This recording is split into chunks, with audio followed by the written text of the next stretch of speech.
Doctor Renuka लोया. मी cosmetic रिकन्स्ट्रक्टिव्ह युरोगायनेकोलॉजिस्ट, female sexologist आणि sex educator म्हणून काम करते. आम्ही छत्रपती संभाजीनगर येथे लोकेटेड आहोत. रिसेंटली माझ्याकडे एक पेशंट आली, एक क्लायंट आली, अराउंड 30-32 इयर्सची होती आणि तिला कन्सर्न हा होता की तिच्या 8 महिन्याच्या बाळाच्या डिलिव्हरीनंतर, म्हणजे 8 महिने झाले तिच्या डिलिव्हरीला, आफ्टर डिलिव्हरी तिला पिरियड्स आणि सगळं रेग्युलर चालू झालं, पण तिचं इंटिमेट लाईफमध्ये तिला इंटरेस्ट नाही वाटायला लागला. त्याचं कारण विचारल्यावर ती म्हणाली की मला ना पहिल्यासारखं सेन्सेशन फील नाही होत आहे, मला पहिल्यासारखं छान नाही वाटत. वेल, हा खूप कॉमन प्रॉब्लेम आहे जो डिलिव्हरीनंतर बऱ्याच मुलींना फेस करावा लागतो.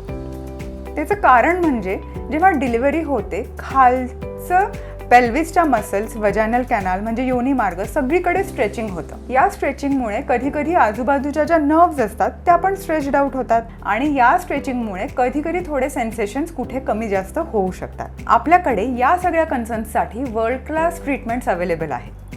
आपण अशा सगळ्या फिमेल्सला, अशा सगळ्या क्लायंट्सना लेझर वजायनल रिज्युबिनेशन किंवा रेडिओ फ्रिक्वेन्सी वजायनल रिज्युबिनेशन ॲडवाईस करू शकतो.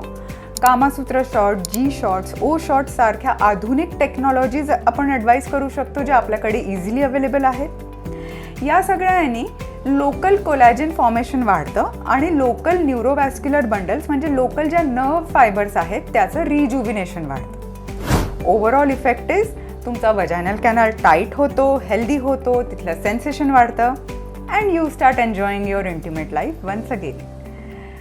For more such questions, queries, consultations, we are always open. आम्ही ओपन आहोत ऑनलाईन कन्सल्टेशनसाठी सुद्धा आणि ऑफलाईन कन्सल्टेशन्स आमच्या क्लिनिकला सुद्धा. तर कशाची वाट बघताय? Just feel free to contact us on the given details on the screen. Thank you.